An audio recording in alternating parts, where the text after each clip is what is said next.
Nu har vi nogle måtter og tæpper her op foran, så børnene må godt komme og sidde her op foran på de her måtter. De er forberedt til jer, så kom gerne. Og de voksne, der må det gerne have lyst til at sidde med, må også gerne komme og sidde på tæpperne. For jeg skal fortælle nemlig en historie.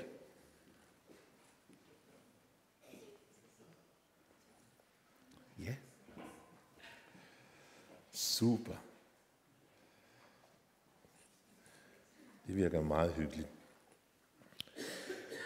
For historien i dag, den hedder Papa Panovs vidunderlige jul. Papa Panovs vidunderlige jul. Der var en gang for længe siden. Så længe siden, at næsten ingen kan huske det. En gammel skomager. Han boede i en lille russisk landsby, der lå så langt borte, at man næsten ikke kan forestille sig det. Han hed Panov, men han blev aldrig kaldt Panov eller herre Panov. Heller ikke engang skomager Panov. Nej, hvor han endte færdes i landsbyen, blev han slet og ret kaldt Papa Panov. Fordi alt holdt så meget af ham. Papa Panov var ikke rig. Alt, hvad han ejede i denne verden, var et lille rum, der vendte sig ud mod landsbygaden. Og det ene rum var hans stue, hans soveværelse og hans værksted på ene og samme tid. Ja, men man kan alligevel ikke sige, at han var fattig. Han havde sit skomagerværktøj, en smukke kakkelovn, hvor han både kunne lave mad og varme sine hænder, en dybe kurvestol, hvor han kunne tage sig en lur, og en god seng med et klædetæppe og en lille olielampe, som han tændte, når det begyndte at blive mørkt. Og der var mange, som ville have lavet nye sko, eller repareret gamle sko, eller blot have nye såler eller hæle på. Så Papa Panov havde altid penge nok til at købe brød hos bageren, kaffe hos købmand og hvidkål til at lave suppe af. Så for det meste var Papa Panov ganske tilfreds. Som regel strålede hans øjne bag hans små runde briller. Han sang og fløjtede og havde altid en munter hilsen til forbipasserende. Men på denne særlige dag så det ganske anderledes ud. Papa Panov stod bedrøvet ved vinduet i sit værksted og tænkte på sin kone, som døde for mange år siden, og på sine børn, som alle var voksne nu og boede langt borte. Det var juleaften, som alle andre fejrede med deres familie. Papa Panov kiggede op og ned ad gaden og så de strålende julelys, lamper og juletræer bag vinduerne. Han hørte latter og børnenes begejstrede jubel, mens de legede.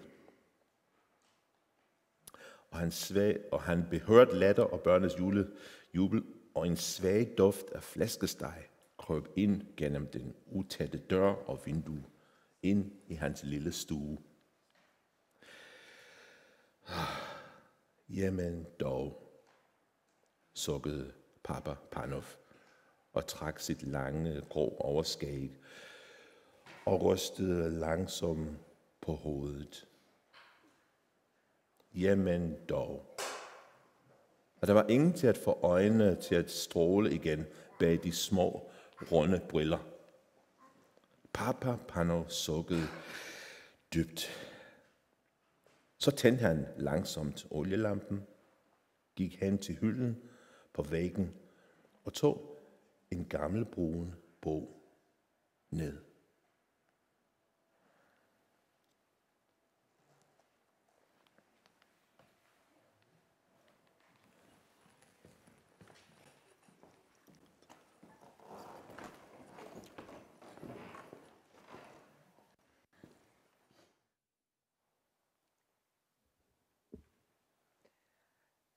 Han fejede nogle læderstumper ned på værktøjsbænken, satte en kande kaffe på kakkelovnen og anbragte sig i den dybe kurvestol og begyndte at læse. Nu havde Papa Panov aldrig gået i skole og var ikke så god til at læse, så han kørte med fingeren under linjerne og stavede sig højlydt gennem ordene. Det var juleevangeliet, han læste om. Hvordan det lille Jesusbarn var blevet født, ikke i et dejligt varmt hus, men i en kostal, for der var ikke plads på herberget, hvor hans mor og far havde spurgt om lov til at tilbringe natten. Jamen dog, sagde Papa Panov og trak sig i overskægget. Hvis de var kommet her, kunne de have sovet i min gode seng, og jeg ville have lagt mit kludetæppe over den lille dreng. Jeg ville da gerne have selskab og et lille barn at lege med. Panov rejste sig og ragede op i ilden. Det var blevet ganske tåget udenfor, så han skruede op for lampen. Han skænkede sig et krus kaffe og fortsatte med at læse. Han læste, hvordan rige mænd var rejst gennem ørkenen med gaver til det lille Jesubarn. Gaver af guld og søde, duftende krydderier. Ja, sukkede Panov, hvis Jesus kom her, ville jeg ikke have nogen gave til ham. Der smilede han, og hans øjne strålede atter bag de små runde briller. Han rejste sig fra bordet og gik hen til hylden, hvor stod en støvet æske med snor om. Han åbnede æsken og pakkede et par lille bitte små sko ud. Papa Panov holdt en lille sko i hver hånd og stod ganske stille. Det var de bedste sko, han nogensinde havde lavet. Han lagde dem kærligt i deres æske og satte sit gamle legeme i den dybe kurvestol. Ja, dem ville jeg have givet ham, mumlede han. Han sukkede dybt og fordybede sig igen i sin bog. Om det var varmen, eller fordi det var blevet sent, ved jeg ikke, men det varede ikke længe, før bogen faldt ud af hænderne på Papa Panov, og hans små runde briller gled ned af næsen på ham, og han sov trygt.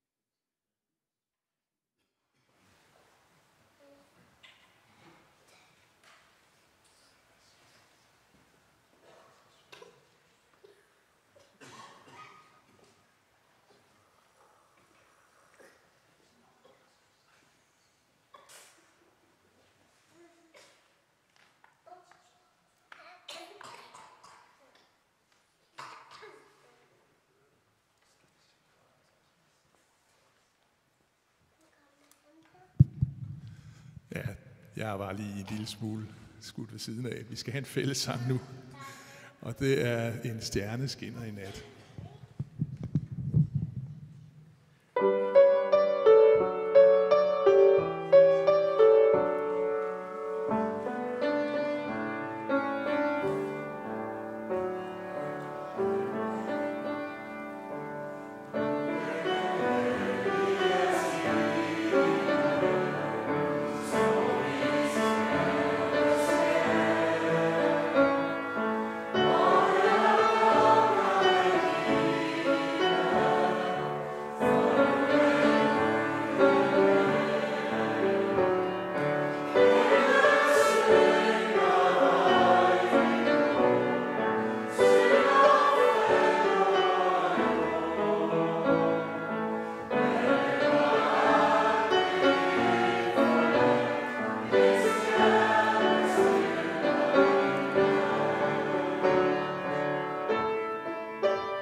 os adore him.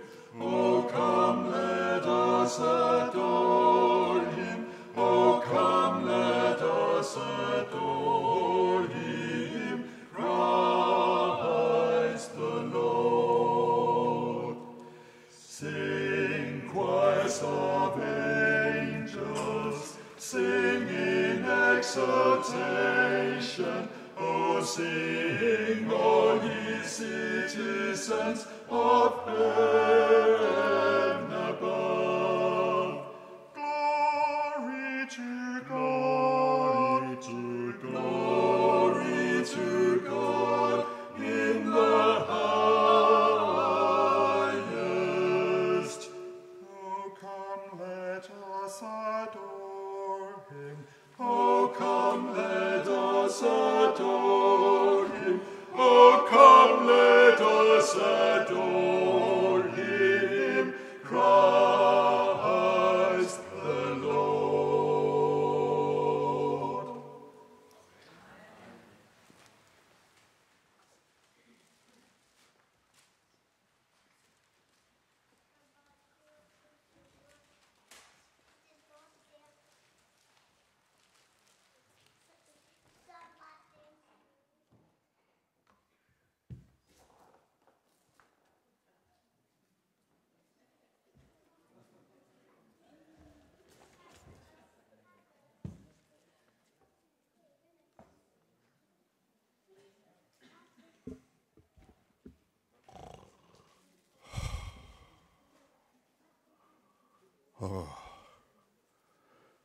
Har I set det toget udenfor? Udenfor var togen blevet meget tættere. Der var nogle utydelige skikkelser, der gik forbi uden for vinduet. Men den gamle skrumar, han sad og sov videre og snorkede stille.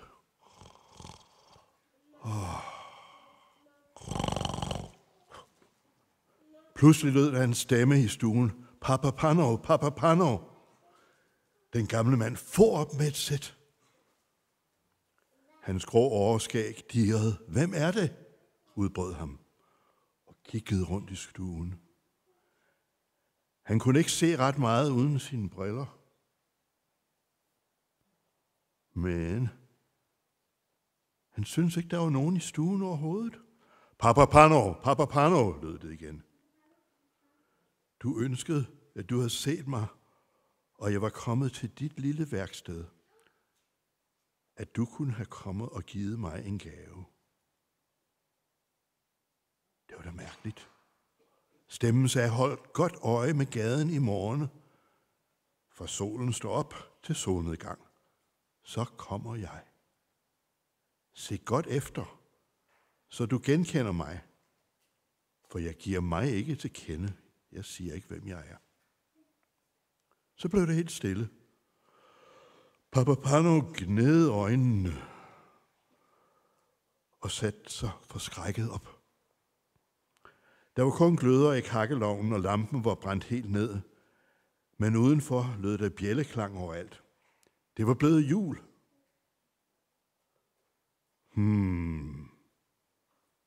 Sagde Papa Panov til sig selv. Det var ham. Det var ham, Jesus. Han legede tankefuldt med sit overskæg. Måske var det bare en drøm, jeg havde. Men jeg vil nu alligevel holde øje på i gaden, og forhåbentlig vil han besøge mig på første juledag i morgen. Men hvordan kan jeg vide, at det er ham? Ham Jesus, han blev jo ikke ved med at være en lille dreng. Han voksede op og blev en mand, en konge, og det endte blevet sagt, at han var Gud. Den gamle mand rystede på hovedet. Jamen dog, sagde han langsomt. Jeg må se godt efter. Den aften gik Papa Panov ikke i seng. Han blev siddende i kurvestolen, vendt mod vinduet for at holde udkig fra det første menneske, der gik forbi. Efter en lang nat kom morgens solstråler hen over bakken, og ramte den brolagte bro udenfor. Men der var ikke kommet nogen endnu. Jeg vil lige lave mig en kande kaffe til min morgenmad, sagde Papa Pano munter til sig selv. Og jeg vil lægge mere brænde på kakkelovnen, brygge mod mere kaffe, men samtidig må jeg stadigvæk holde øje med vinduet. Jeg håber virkelig, at han kommer i dag. Så Papa Pano sad og ventede og ventede og ventede. Endelig, langt om længe, var der nogen, der kom. En skikkelse kom til syne for enden af den snørklede gade. Papa Pano pressede ansigtet mod ruden. Han var meget spændt. Måske var det Jesus, der kom. Måske var det Jesus, der kom for at besøge ham. Men så trådte han skuffet et skridt tilbage. Skikkelsen, der kom nærmere, traskede langsomt op ad gaden og stoppede hele tiden. Papa Pano vidste godt, hvem det var. Det var den gamle gadefejer, som hver uge kom med sin trillebør og sin kost. Nu blev Papa Pano vred. Han havde bedre ting at tage sig til, end at stå her og holde udkig efter en gammel gadefejer. For han ventede nemlig på Gud, på kongen, på Jesus. Han vendte sig utålmodigt bort fra vinduet og ventede, til han mente, at den gamle stodder var gået forbi. Men gadefejeren, han gik ikke forbi. Han stod stadigvæk lige over for Papa Panos værksted. Gadefejerens trillebør stod på gaden, og han gned hænderne for at holde varmen og stampe med fødderne, fordi det var så koldt. Stakkels gadefejer, tænkte Papa Pano og fik medlidenhed med ham. Den stakkels gadefejer så virkelig meget forfrossen ud. Og tænk, at skulle arbejde første juledag. Papa Pano bankede på ruden, men den gamle mand, gadefejeren, hørte det ikke. Så Papa Pano gik hen og åbnede døren til det lille værksted.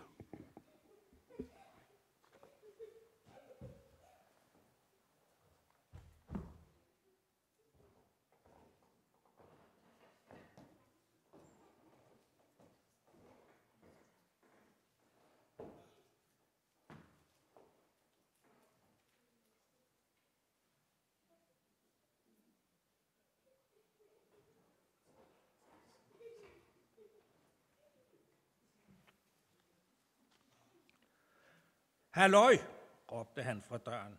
Halløj du der! Gadefejeren kiggede sig nervøst omkring. Folk var ofte uforskammede mod ham, fordi han bare var gadefejer. Men Papa Pano smilede til ham. Vil du ikke have en kop kaffe? Spurgte han.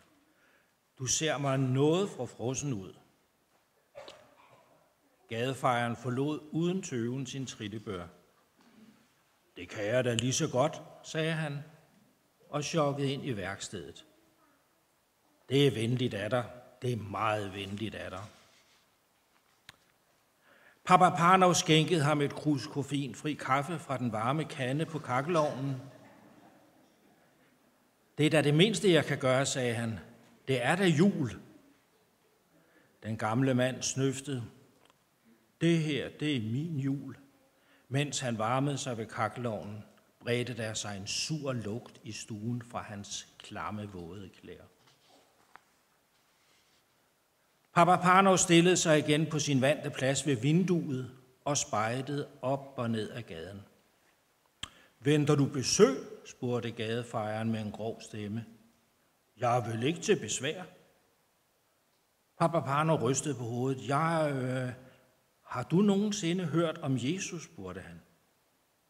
Guds søn? Spurgte den gamle mand. Ja, han kommer i dag, svarede Papa Pano. Den gamle mand stirrede forbløffet på ham. Så fortalte Papa Pano ham hele historien.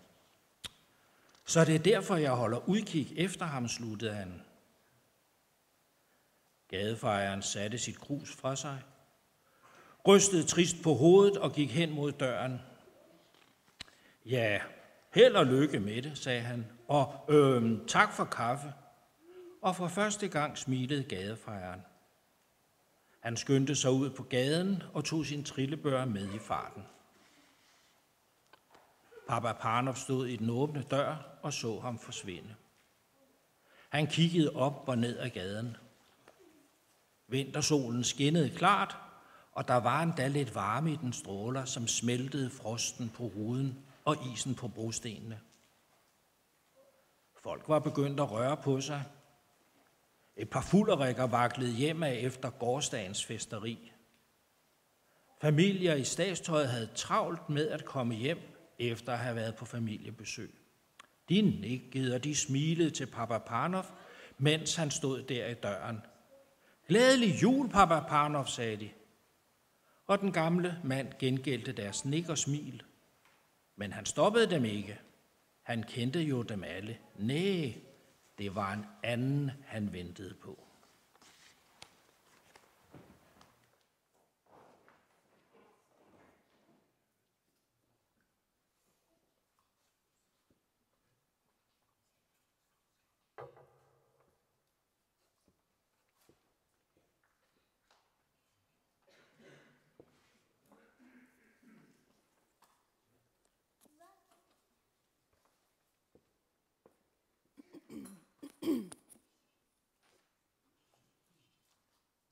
Vi skal jo synge en sang på engelsk, så jeg tænker, jeg må give et lille overblik over teksten for en sikkerheds skyld. Den hedder Mary Did You Know, og handler om en sådan lille snak med Maria, Jesu mor, om hun vidste rent faktisk, hvad det var for en søn, hun fik. Fordi i grund og bund var han en højst usædvanlig søn, og gjorde ting, som ingen andre gjorde før eller siden.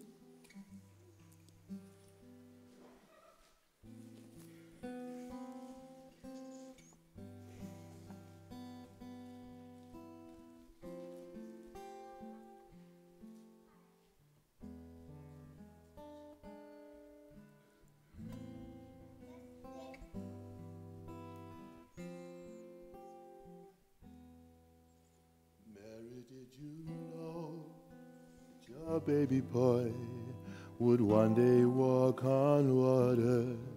Mary, did you know that your baby boy would save our sons and daughters?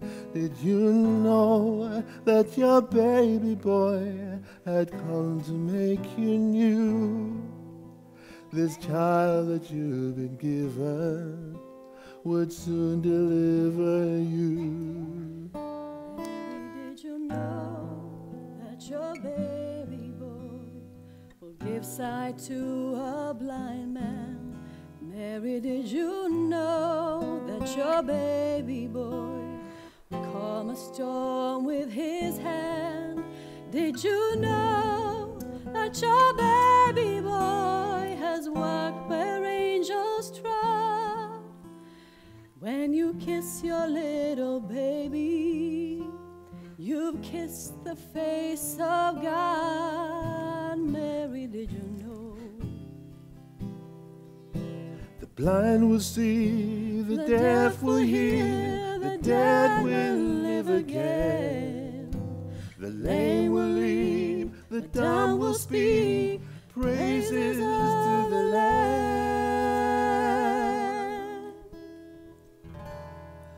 Mary, did you know that your baby boy is Lord of all creation? Mary, did you know that your baby boy will one day rule the nation? Did you know that your baby boy was heaven's perfect lamb?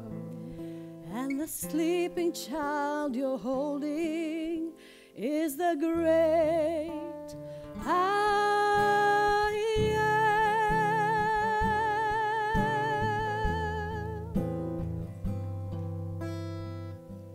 Mary, did you know? Mary, did you know? Mary, did you know? Mary, did you know? Mary, did you know? Mary, did you know? did you know?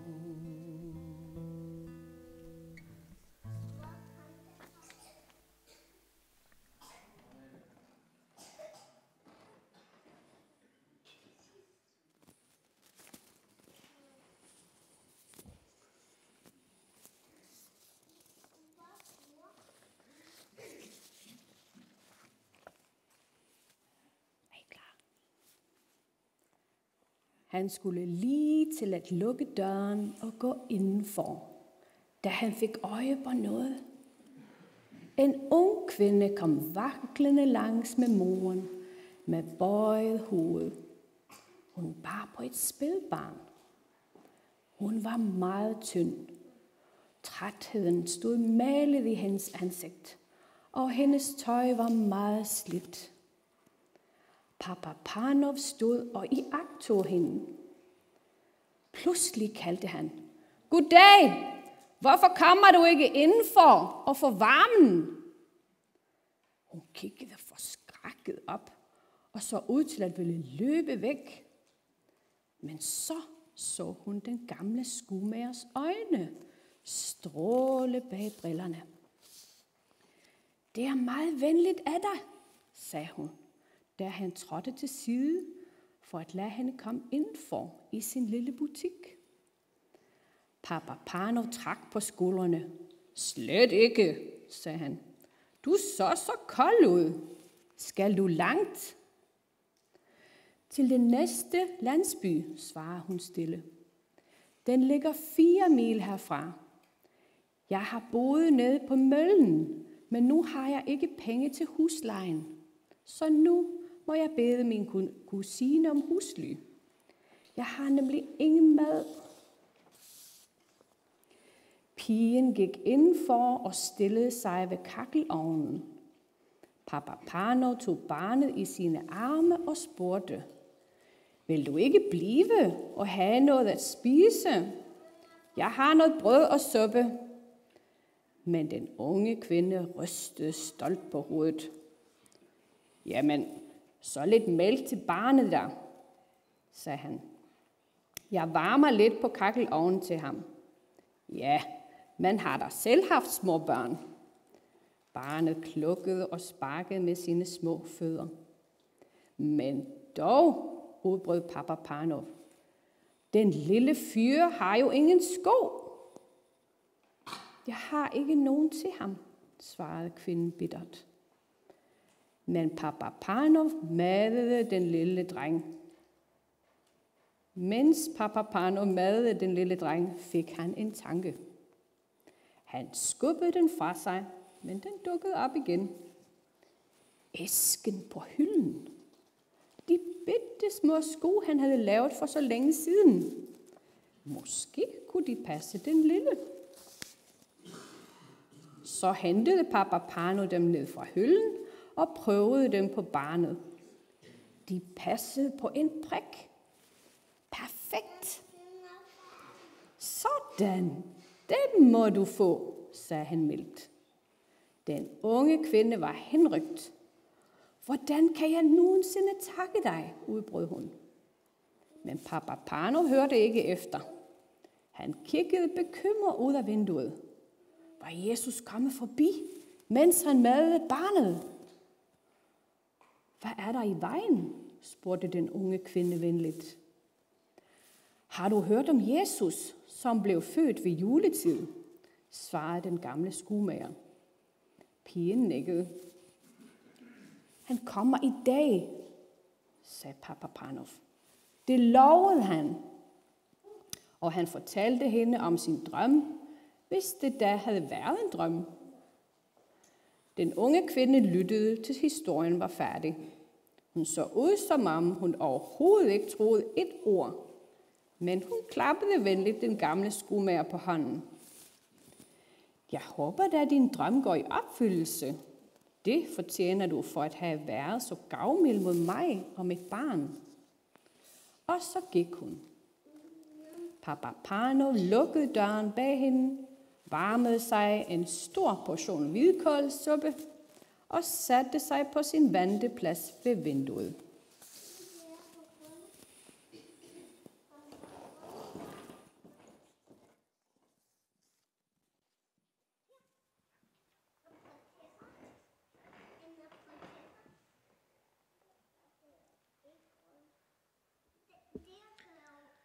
Tiden gik, og mennesker kom forbi hans vindue.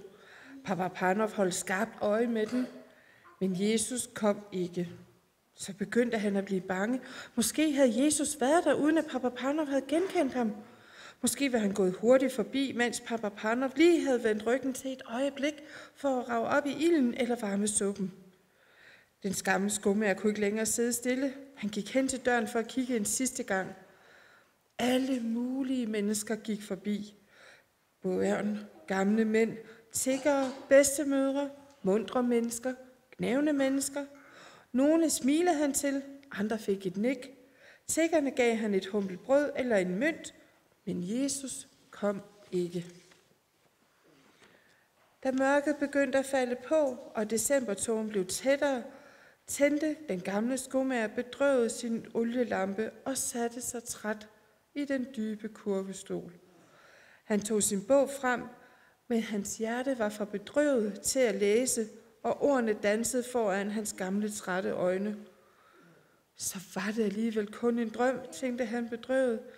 Jeg ville så gerne tro på det. Jeg ville så gerne have, at han var kommet.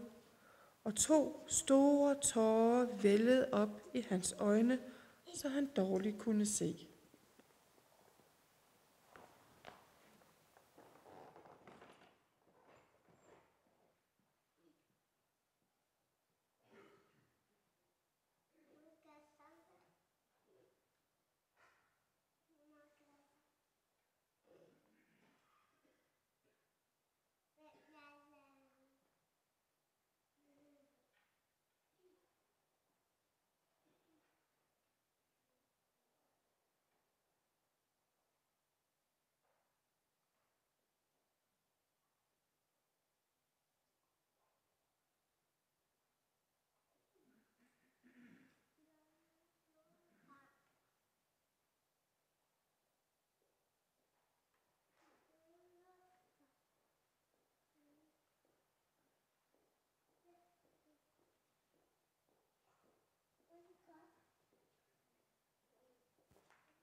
Spille lidt musik for jer af Johann Sebastian Bach.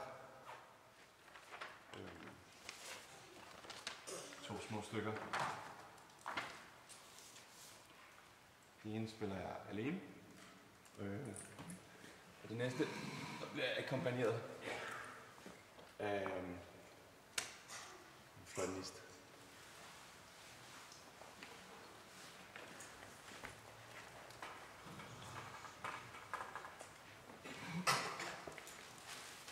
Første stykke, det er sådan en lille orgelpræludie. Så kommer her med mit maveorgel. Kommer fra en samling små præludier. Og til det her præludie temaet, det hedder, måske kender I den, Ich rufe dir, Herr Jesu Christ, som betyder, jeg råber til dig, Jesus Kristus. Et inderligt stykke. Et suk, måske.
Så kommer den sidste del af historien.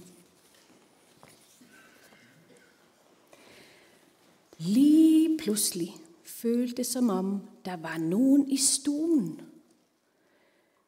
Gennem sine tårer forekom det Papa Panov, at han så en lang række mennesker gå gennem det lille værksted. Gavefejeren var der, og den unge kvinde med det lille barn. Faktisk alle de mennesker, han havde set og talt med den dag. Og i det, de gik forbi ham, viskede de den ene efter den anden. Så du mig ikke? Så du mig ikke, Papa Panov? Hvem er I? Udbrød den gamle skuemager og kæmpede for at komme op af stolen. Hvem er I? Sig mig, hvem I er. Og så lød den samme stemme som aftenen før. Skønt Papa Panov ikke kunne have sagt, hvor den kom fra. Jeg var sulten, og du gav mig noget at spise. Jeg var tørstig, og du gav mig noget at drikke. Jeg var kold, og du gav mig husly. Det, du gjorde for disse mennesker, det gjorde du også for mig. Så blev der stille. Tårerne tørrede i den gamle mands øjne, og der var ikke nogen at se. Amen, du godeste, sagde Papa Panov langsomt, og trak i sit lange grå overskæg. Så kom han alligevel. Den gamle skuemager rystede eftertænksomt på hovedet. Så smilede han, og hans øjne strålede atter muntert bag de små, runde briller.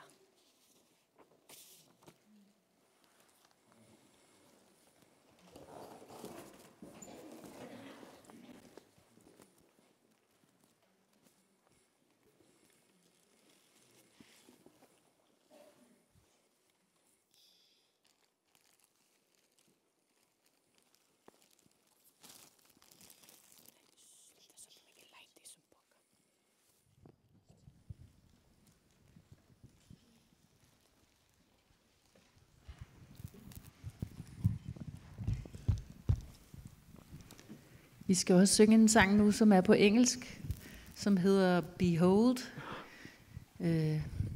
Og teksten siger, beskuv kongen, som er kommet. Den guddommelige, der er blevet inkarneret i kødet. Ham, der har skabt verden, der nu trækker vores vejr.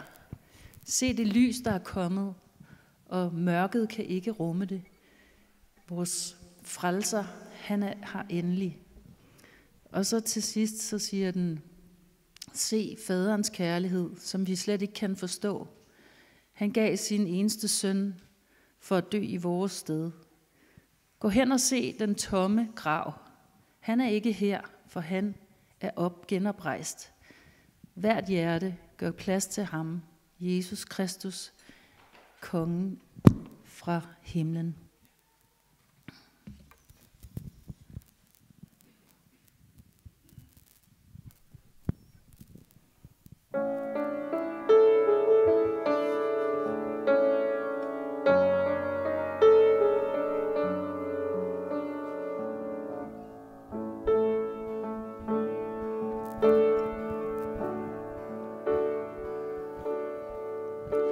Behold, the King has come, divinity incarnate, creator of this world, breathing our air. Behold, the light has come, and the dark cannot contain it. The Savior of the world is finally here. Oh, come, let us adore Him. Come, let us adore him, for he alone is worthy, Christ the Lord.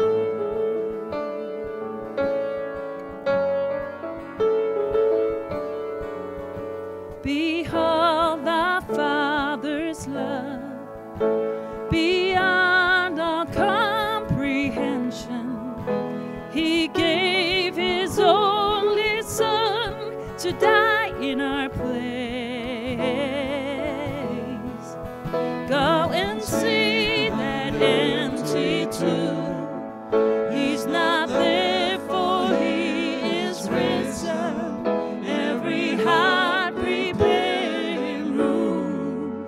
Jesus Christ, the King of heaven. Oh, come, let us adore him. Come, let us adore him.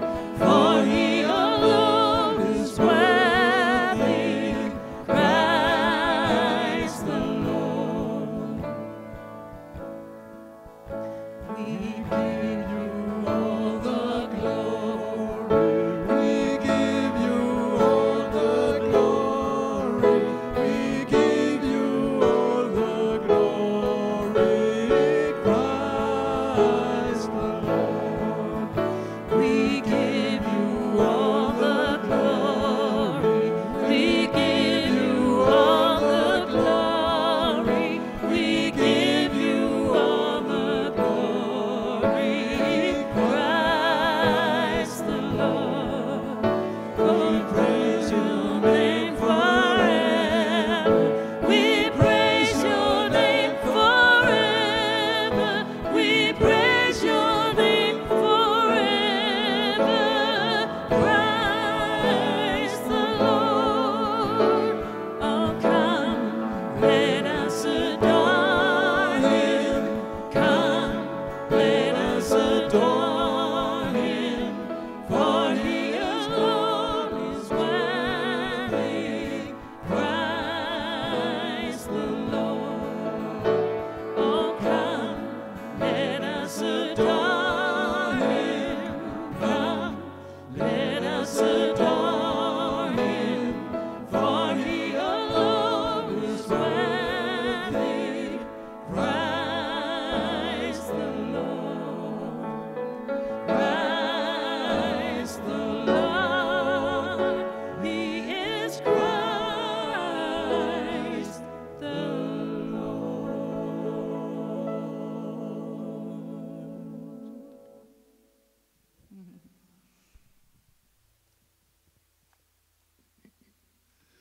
Nu skal vi alle sammen være med til at synge, og vi skal selvfølgelig slutte med den rigtig dejlige julesang, Dejlig er jorden.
Lad os rejse os.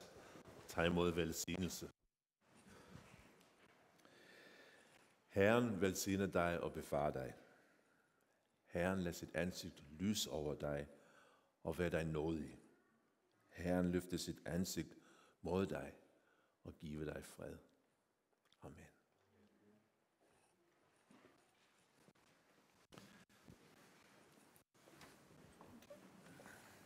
Så er det nu, der er lidt oplysninger. Som I alle sammen sikkert ved, så har vi fællesspisning bagefter, og det er julemiddag, og der skulle være mad nok til alle. Så det glæder vi os til. Jeg er ved at være lidt sulten, så det kan vi nyde sammen. Så har vi sat en kur op ude i forhallen, hvor der bliver samlet ind til Happy Hand og hjemløse. Og man kan både give noget varmt tøj, man kan give kontanter, og man kan også betale med MobilePay. Alt bliver værdsat med tak. Og så skal jeg også lige minde om, at vi stadigvæk har Mies billeder hængende inde i menighedssalen, så nyd dem, så længe det varer. De kommer ned før jul. Så tag et kig på dem og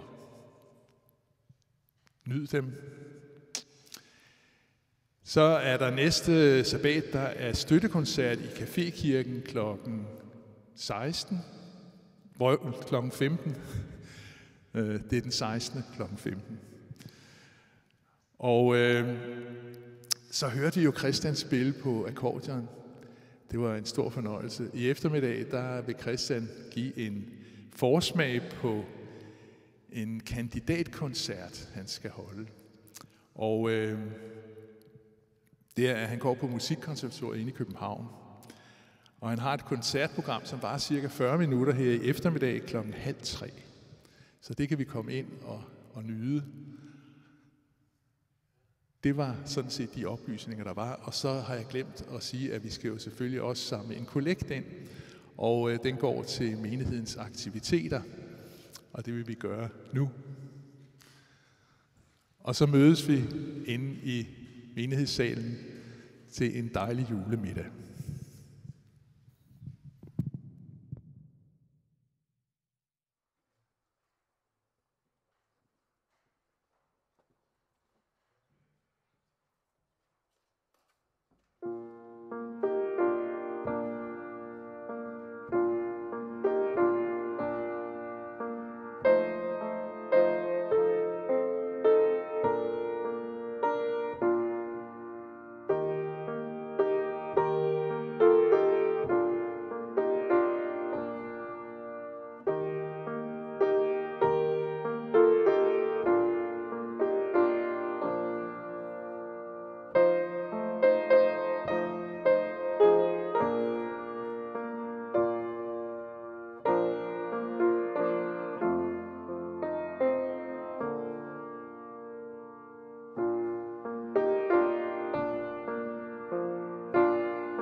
Tak til Robert og Inger for et spændende program, som de har sat sammen til os.